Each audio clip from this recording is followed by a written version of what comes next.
Howdy neighbors, and welcome to Cedar Creek Homestead. Today for another episode of Porch Talk.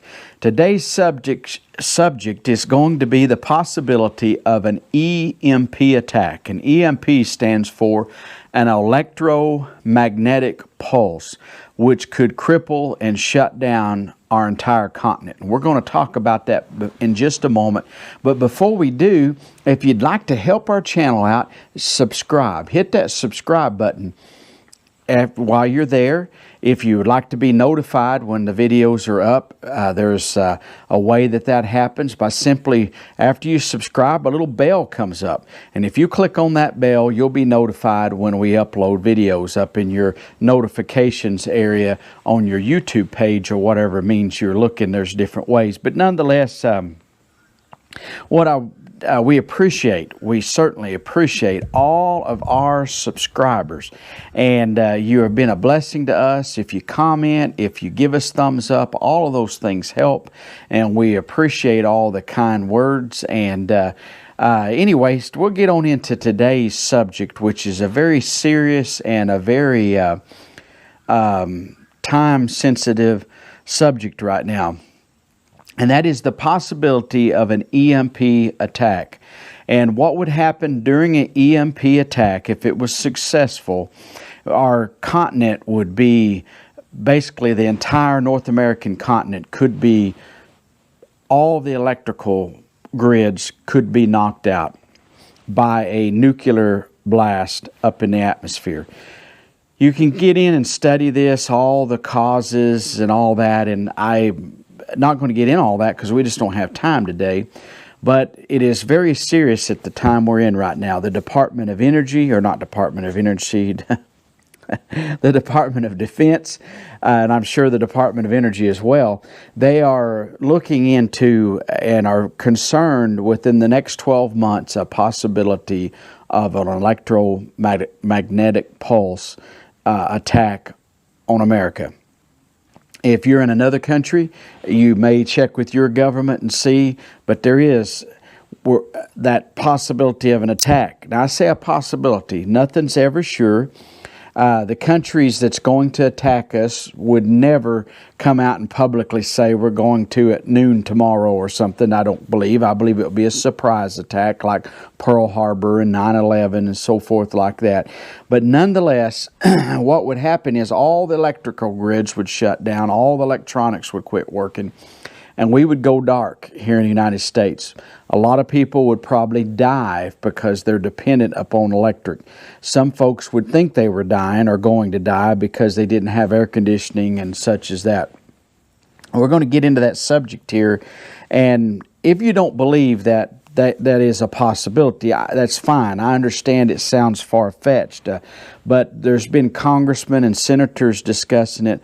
Our government is on alert. Our government has been getting equipped, especially the military. We have planes that now are EMP-proofed planes just in case of such an attack. China has been experimenting with this. Our intelligence folks know that they have been. Iran has been experimenting with it, and so has Russia. And I'm sure the United States has experimented with it also.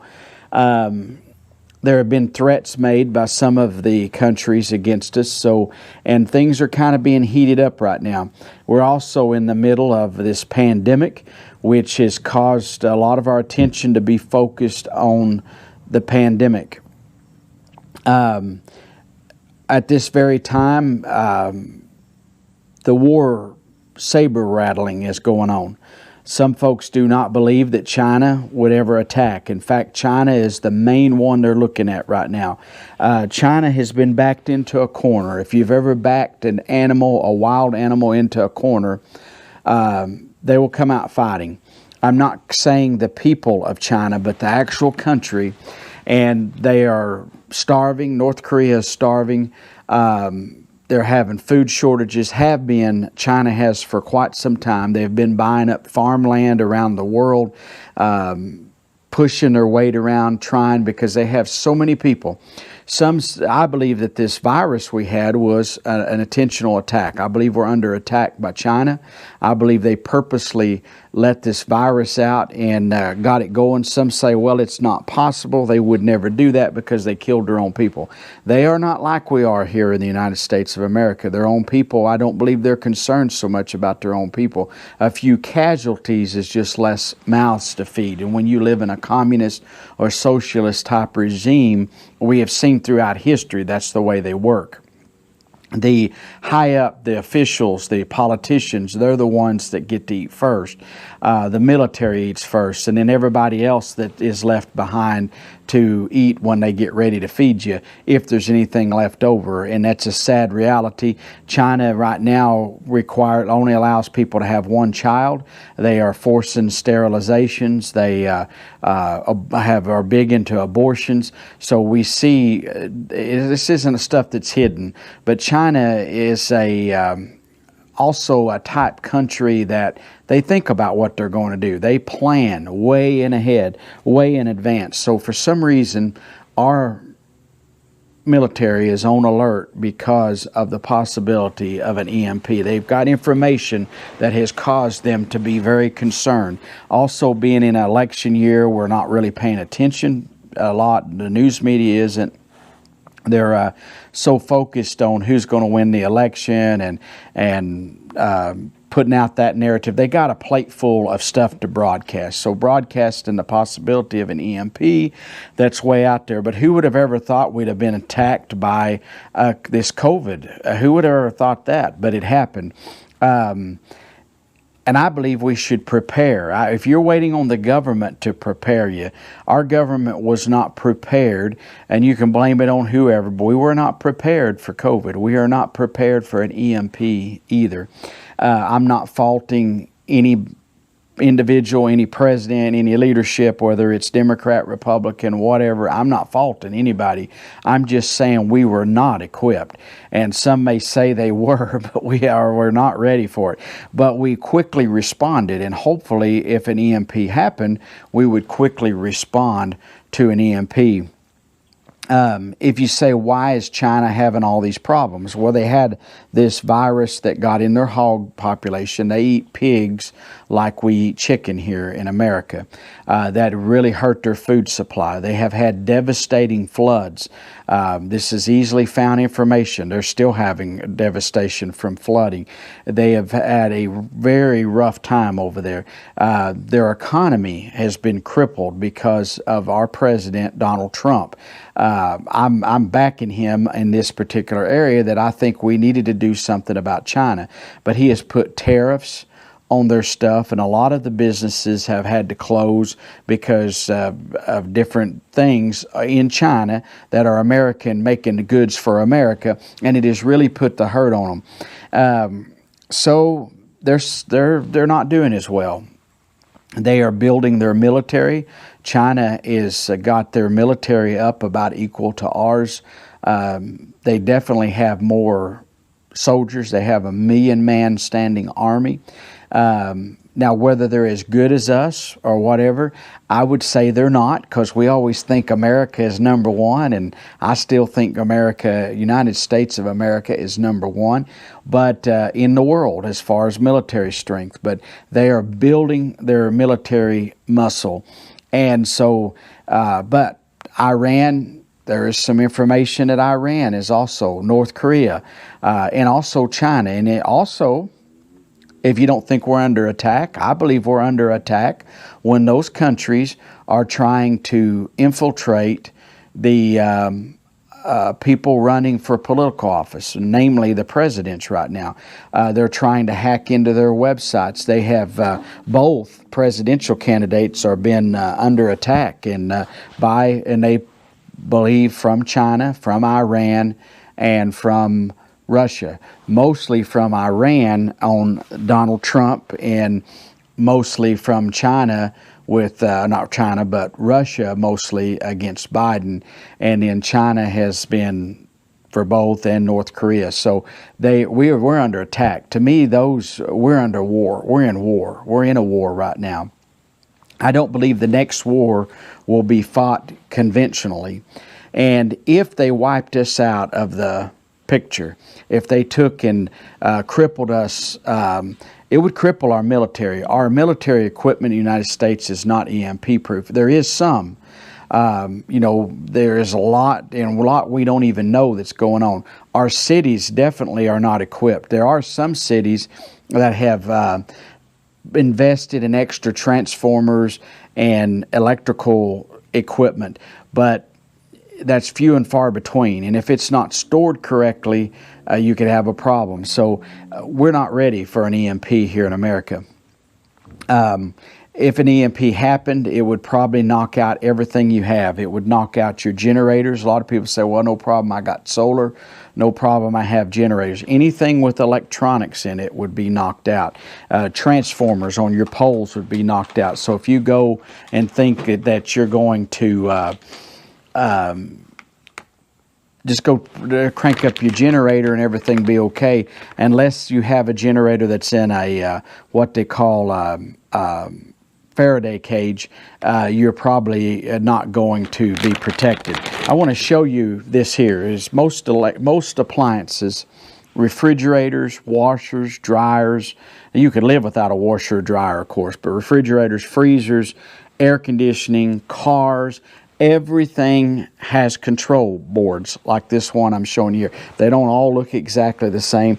This control board has diodes, triacs, microchips, resistors, capacitors, relays.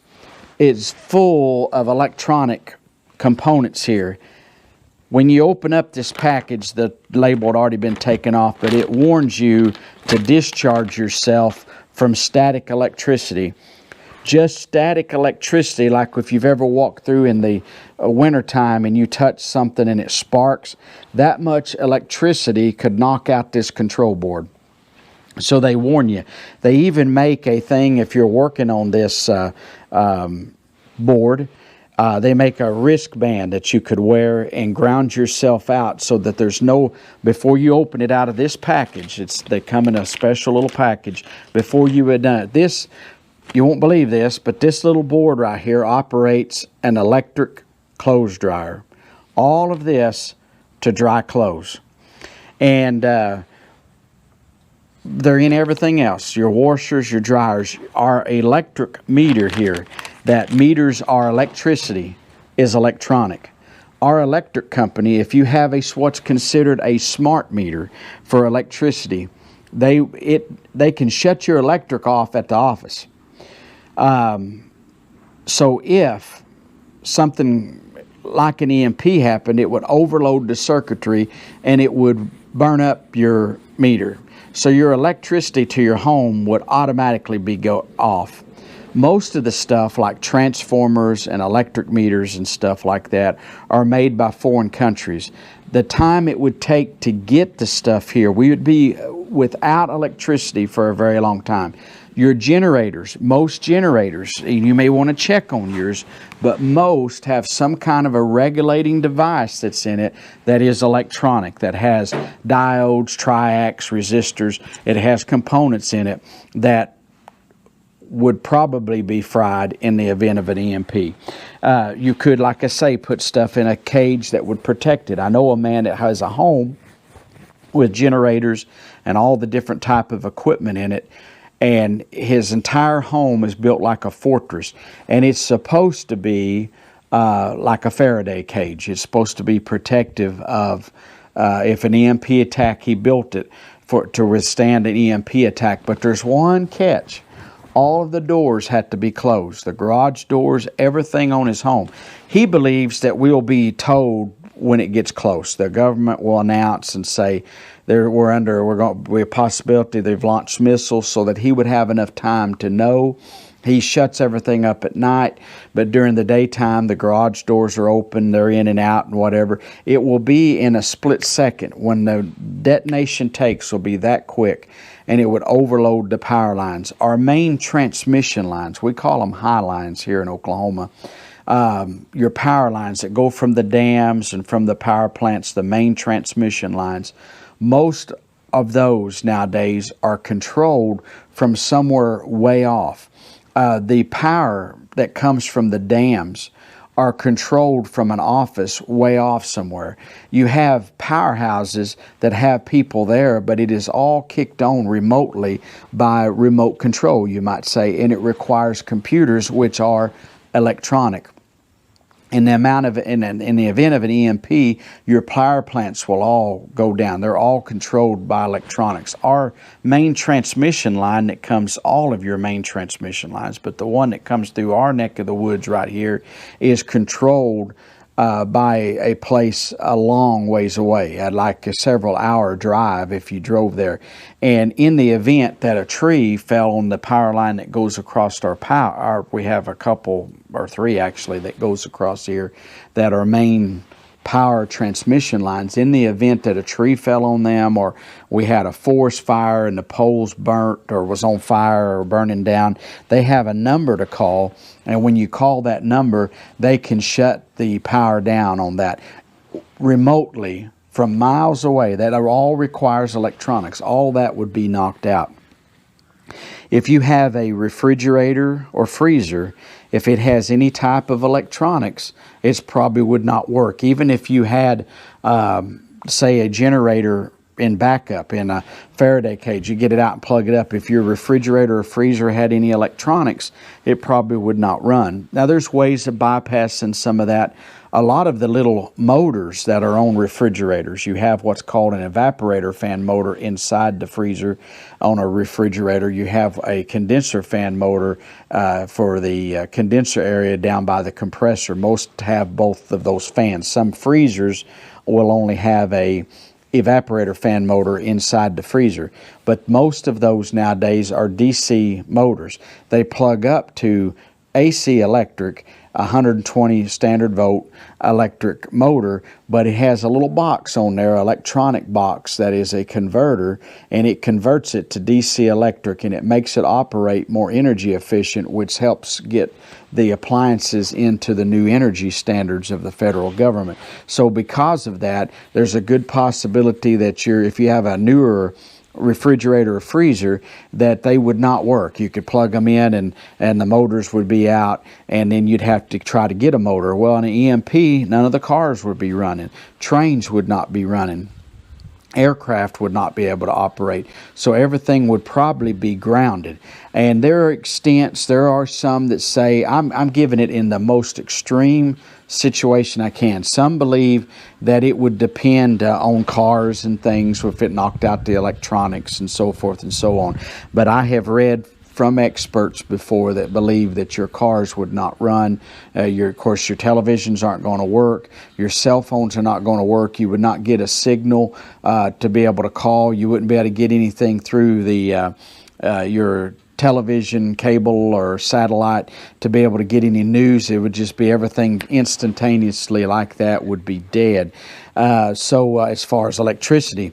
So getting prepared for such an event is something else. Now I keep on hand extra parts for my appliances, control boards, and such things as that, because in the event of a lightning storm or some type of power surge, something goes wrong in the electrical grid, can cause enough electric pulse that would knock out appliances very, very easy. So I do appliance repair and heating and air conditioning repair, so I keep parts on hand that would repair my own stuff. But also, if I have a customer that needs it, we go get it. So just explain that, you might want to have extra parts, extra control boards for your freezers. We have several freezers. If they all went out, we'd be up a creek. Because we have a lot of meat in those. Now you can can meat, you can can food and have things put back so that you wouldn't be worried if your freezers went out. But most preppers, most homesteaders all have freezers. So there are freezers. We bought one last year that was a Frigidaire brand freezer that has the old traditional mechanical timer, and I have not took it apart to see about the fan motor for the evaporator. I'm hoping it has a traditional motor, but that would be easy to buy one of those, probably talking about $40 to store a motor back. But the thermostat, the controls, instead of being electronic or old manual controls, they're more likely to withstand a power surge, which would come from an EMP. But if you don't have something to power them up with, solar panels, that's all good, but they are very electronic. They have controllers and such. So your controllers, most people that are into solar know that you should keep spare controllers and have them in a Faraday cage. And you can study, there's people that have videos on YouTube that will explain the Faraday cage. I'm sorry, but the mosquitoes are about to eat me up here. I must be extra sweet today. I want to tell you a little scenario here. Just tell you a little story, what I envision could happen. This could happen to anybody, but what would happen here to us at our homestead. So, me and Josie, we've went to town. We've bought groceries. We're coming back home. And on our way home, we see a flash of light. It's just that quick. We see in the western sky here a big flash of light, and our vehicle dies.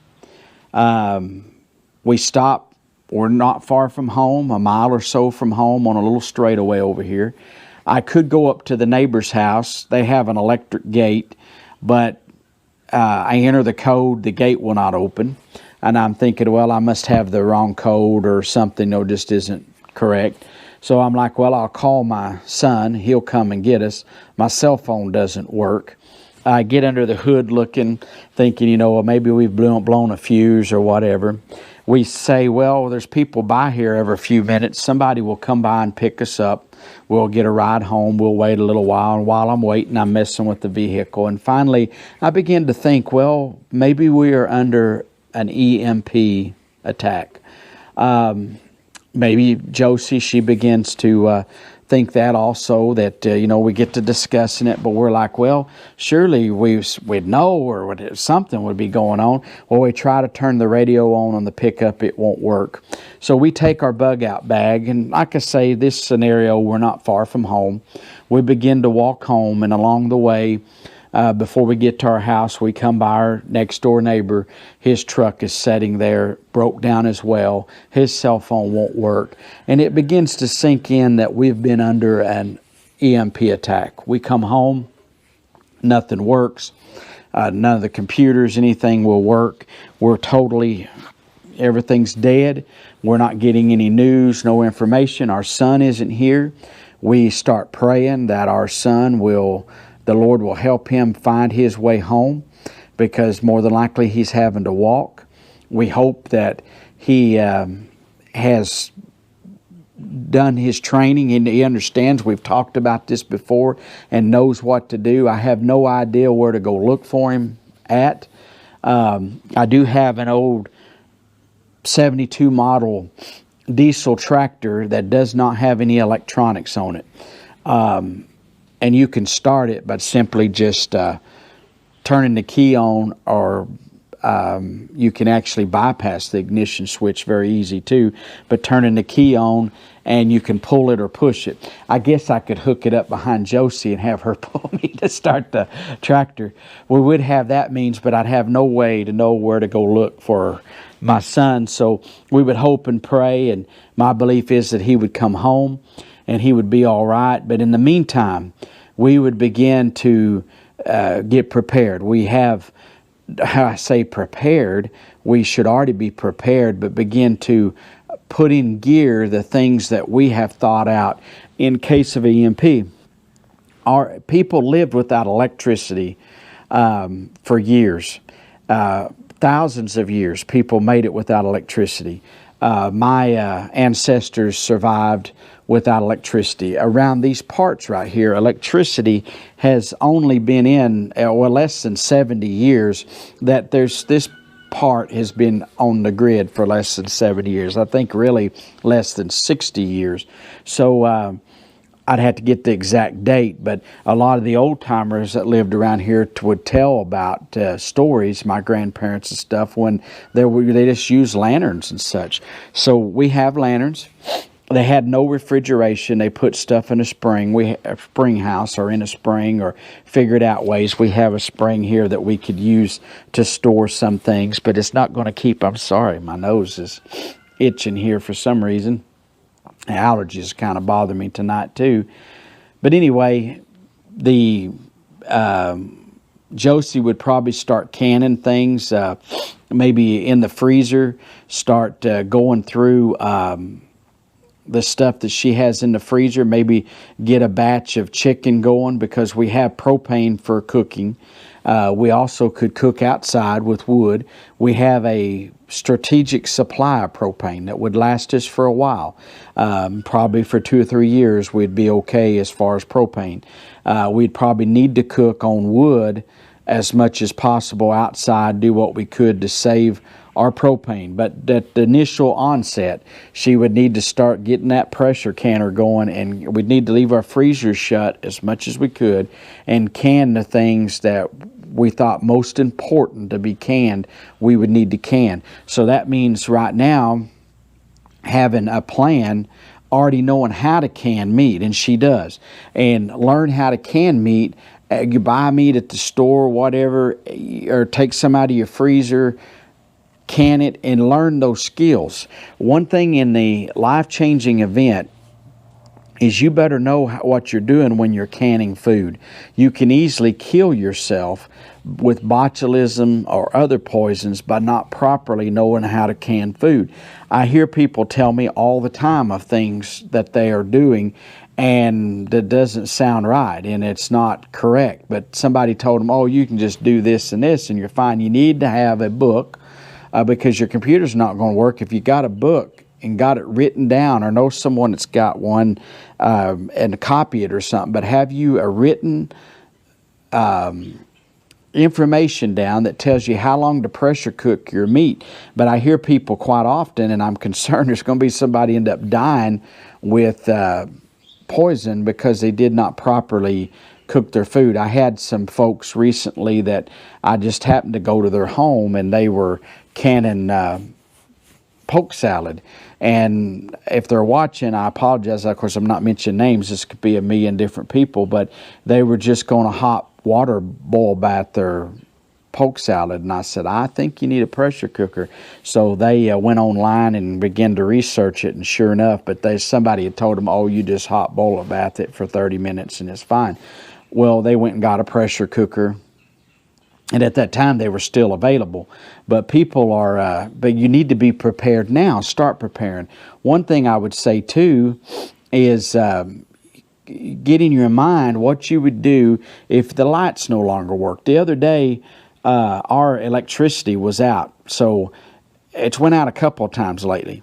I had a battery-operated fan that I had bought, a DeWalt, and so I went and got one of the batteries. I put in the fan, so because it was about bedtime, so we said we'll go on to bed. It was kind of hot. I put the fan over on Josie's side there of the bed, and it ran all night long. And in the morning time, 2 or 3 or 4 o'clock in the morning, the electric come on somewhere in there. We survived. But my thought was, what if this was it? In fact, we didn't know. We didn't call the electric company. We didn't know if that could have been an EMP. And it kind of went through my mind because there really wasn't no storminess, no reason for it to went off. I looked outside, and none of the night lights around this area worked. So it got me to thinking about, what about an electromagnetic pulse? What if that would have been that night? Whether this little electric fan would have still operated on a battery-operated fan, I don't know. But it was running, but nothing else. When nobody called, we had no communications. We just went to bed, and in the night the electric come back on. I didn't even see if our phones were working, but that would be one indicator. You can see we keep a phone that's one that you can plug into our landline system that doesn't require any electric. You know, the ones we have now are cordless, and they have a little base station that requires electricity. We have generators, we have stuff like that, and because we've lost electric for up to a week here before in the winter, so having a source of electric. Also, to heat your home, having wood, or if you have propane or natural gas. I like natural gas, except for you're on a grid with natural gas. With propane, eventually you're going to run out of propane, so having a plan for that. But we have a propane wall heater that we installed. An infrared one, does not require any electricity, just has a pilot light that you have to light. And that heater, we have never used it since we put in, never needed it. We test it to make sure it still works, but we have not needed it. But we have that in case something happened in the winter, like an ice storm, snowstorm, something like that would knock our electricity out. And like I say, at one time we were out a week, and one time before we moved back to these parts, which has probably been 15 or more years ago, my folks were without electricity for over a month. So, and there was parts of Arkansas down in the hills. Now, people that are tough, they know what to do. People tough that are planned and stuff, they can survive. And in fact, if it's cold weather, I've known people to take and put their stuff in containers, ice chests and stuff in cold weather and put it outside. But if it's hot like it's been lately, today it's cool here and I've got a jacket on. But it hasn't gotten cool enough to take care of the mosquitoes, but it has gotten cool enough for me to need a jacket this evening just sitting here. But if it's hot, your stuff's going to thaw. So things that are in your freezers and stuff like that, if you have an electric cook stove, and if that's your only source to cook on, because your microwaves will be out, your electric cook stove won't work. Also, most gas stoves today have electronic ignition for the oven part. Now, your cooktop part on our stove, you can light with a match. The oven would not work. I do have a little oven thing that you can have a fire going, like a propane type fire outside or a wood fire. I have a thing that you can use as an oven. It's got a little dial. You get your heat adjusted. It'd be some work there. I've learned how to cook stuff like bake a cake in a Dutch oven, but skills that you might want to know and get prepared for in the event of an EMP. And I'm not telling you this to scare you, but we have been concerned about EMPs for years. And I remember several years ago, a preacher I was listening to mentioned about a possible EMP. And he had mentioned it because one of the congressmen or senators of the time had mentioned it at a press conference, that they were concerned about this. So I got to studying it and seeing what's going on. Now we're hearing a lot more talk about it. And just here lately, there has really been a lot of talk about it. But it's not to get anything could happen. I mean, folks, who would have ever thought we'd had this virus happen like we did? Who would have thought we would have had 9/11 happen? Who would have thought we'd had the floods? Who would have thought we'd had these fires? These people right now, and our prayers and thoughts go out to all of you that are facing these terrible, devastating fires. And Wrangler Star, remember them in your prayers. We're up near fire. And I'm just telling you, this is a scary time we're in. And making preparations, I seen somebody on the news at one of those fires up in Oregon or California, wherever it was, that this man had cleaned out the brush and had done a bunch of stuff and tried to fireproof his home. And he saved his home because he had done this. It was on the news. He's not a YouTuber or nothing. He was just a guy that had fireproofed his property, and because they'd had so many fires, he'd gotten prepared, and he took out a bunch of the trees and done things with his roof and stuff. And he was an elderly man, and he didn't want to lose his place, and he would not evacuate, would not leave, and he survived there at his property because he was prepared. You can get prepared. Doesn't mean that you're can be ready for everything. That's why we need the Lord. And let God give us guidance on, Lord, how would I prepare for this? Lord, I don't have a whole lot of money. I need to start in baby steps. Also, when you're prepping, I say get prepared to help other people. Be prepared to help folks. There's some folks that just will milk the system for anything they can get and won't do anything for themselves. But there's people that honestly try and just come up on bad times, and being prepared to help them, I think, is very, very important. But in my scenario that I had given, the little story there about the EMP attack, I had thought, my thought goes in different ways at a point there, and I've thought different ways. What would we do to be prepared? Do we have could we survive as far as medicines and things like that? Thankfully, we're not on any kind of medicines that we have to live. But if you are on medicines that are critical to you, one time I used to have trouble breathing. I had asthma really bad, and I started taking vitamin C, and I don't have asthma trouble anymore. But during that time, I had an opportunity to get some of the asthma medicine bought up extra. And I started rationing myself for a while. I don't say that this is okay to do. I'm just telling you what I did. And I was real careful with it. And I was getting better anyway, but I kept putting back asthma medicines. And I had a year's worth of those. And and still have some. And occasionally, every once in a while, I'll have a little trouble. And when it's real bad allergy seasons, and I'll need to use my asthma inhaler. But I'm trying so hard not to. And I've lost weight trying to get healthy, because listen, folks, being healthy as you possibly can, as you get older, it's harder to stay healthy. So if you're young, take this from me, work on it right now while you can. Don't let yourself get out of shape. But, we're under attack. It don't matter what party you are, if you're Democrat or Republican. You all know I'm pretty much stay with the Republican side. I'm not ashamed of that, not afraid to say it. But this EMP would affect everybody, no matter what party you are, no matter if you're a Christian, if you're a saint or sinner, it ain't going to make no difference. Don't matter what color your skin is. Hopefully our country would all come together in the event of an EMP attack. But doing what you can now to get prepared. And like I say, I already believe we're under attack. When these countries are trying to infiltrate either party into our political system and hack in, especially, some of them just want to mess stuff up for whichever side. I don't care which party you stand on. That is wrong. No foreign country. Now, we might do it ourselves. We may put up signs and promote our person, but if foreigners have no business getting into our politics. And we have no business getting into other countries' politics either, by the way. But when it comes to that, and I'm not going to get all into all that stuff, but just to say this, but being prepared and being concerned. And yes, people have survived before without electricity. People survived before without propane. Propane's kind of a modern thing.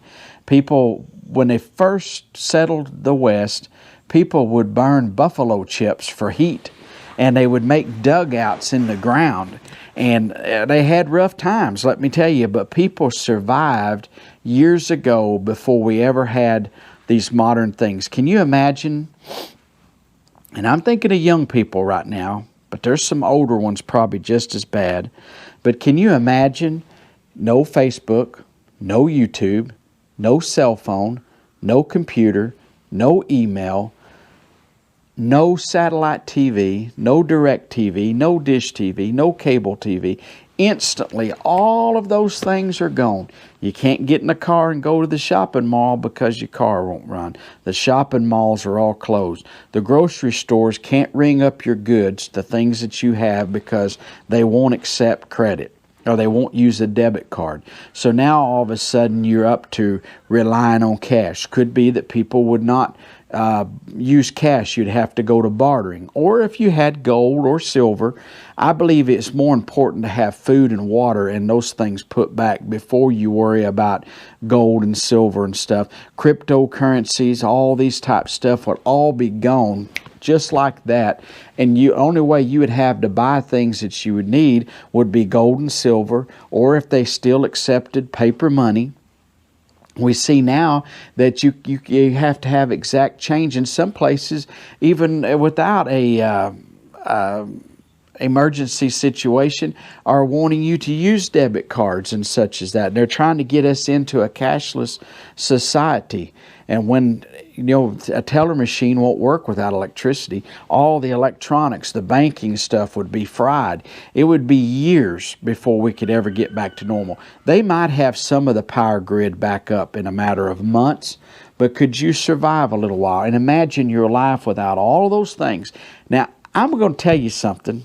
This may sound crazy to you, but I actually think we would have better lives, and folks would get back to visiting, and folks would get closer to God, and folks would get better, and things would be a whole lot better. I'm not saying for everybody, but for a big part of the segment of society, things would probably be better for a while if we lost a lot of those things like electronics and stuff. I know I'm a YouTube creator, and I'm on YouTube, and I depend on people liking to watch electronics, but sometimes if we didn't have all that stuff, sometimes you can't even carry on a conversation with people because they're so busy on their phone. If you didn't have your cell phone, I mean, I've been talking to people important stuff, and their cell phone buzz, and maybe they'll say, "Oh, hey, this is something I got to do next week." But it was not important at all. But they get on that phone or it rings. Could you survive without those things? Think about it for a little bit. A lot of people are going off grid. I don't plan to go off grid. We like modern conveniences, but if we had to go off grid, would we be able to survive? And some have gone off grid because they love it. There's people that are off grid that have no electric. Most will have a phone, some type of a phone, like a cell phone, but they're very limited in what they have, a very primitive, and they love that lifestyle. People that were in the hustle and bustle of the city life have left the city and found them some land out in a rural area, and they're living way below their means. Some folks will sell out everything they have, put their money in the bank, invest in their property, get it built up, and they have very few expenses because they grow everything they have. They don't have electric bill, phone bills, all the insurances and things. If they have a vehicle, maybe they just have one, and there's people that's satisfied with that stuff. And we could probably do it. I think a lot of folks would find true happiness and contentment if they got back to those old way of living. But I hope we don't have to learn this the hard way by an electromagnetic pulse, because a lot of folks rely upon equipment like to breathe, machines to keep them living. I'm going to get on all that, but you know what I'm talking about. And there's people that would die very quickly. There's a lot of people would die if they didn't have air conditioning because they just would not be able to survive. A lot of elderly people would have a rough time. A lot of times people tell me, "Oh, the little children, they wouldn't be able to survive." I'm telling you, the little kids are tough. Little kids, they can handle it. I'm in the air conditioning business, and people will call and say, "Oh, my little kids, they're just going to burn up. They can't survive." And I'll go out to their home, and the kids are outside running and playing and just having time. And the ones that are suffering is the adults. But there's some adults that have health conditions that would not survive, just like we had folks that had health conditions during this virus, and they have not survived. And we're probably going to see a lot more folks before this thing's over that die of this virus. So getting yourself prepared, doing all you can physically, spiritually, and mentally to get yourself ready in the event of an EMP. There's a lot of information on YouTube, a lot of people talking about this, a lot of neat ideas to get prepared. Knowing how to cure meat would be something else. The old timers here didn't keep beef much because they cured and salted pork, and they lived on pork and did without refrigeration for many, many years, thousands of years, until the invent of refrigeration in our modern times. So you can survive, and you're learning how to use coal oil lamps or any kind of lamps, but lamps that run on oil, having some extra oil for your lamps. And you never know when you are going to need a lamp, and when your battery stuff is not going to work, or your batteries will all go dead, if you have a way, candles, another way of lighting up your home at night and during cloudy times. Today, we've had an old rainy day, and I hope this video is, it's been an old rainy, cloudy day, and inside today, you need light. And I'm outside here hoping there's enough light from the west here, but it looks like it's dark, but it's not as late as it looks like. But anyway, folks, I appreciate you watching today. If you have a comment about, and I would love to hear from you, and what you are doing. Have you thought about an EMP, an electromagnetic pulse?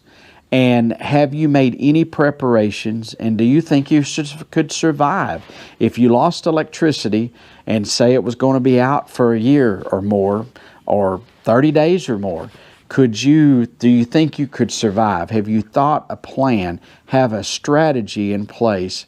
I think with all of these emergencies, having some type of a strategy, at least a mindset that you know a little bit of what you would do and where you would head to and how you would go about daily functions if you lost electricity. I appreciate you watching today. Would love to hear from you. God bless you. We're gone.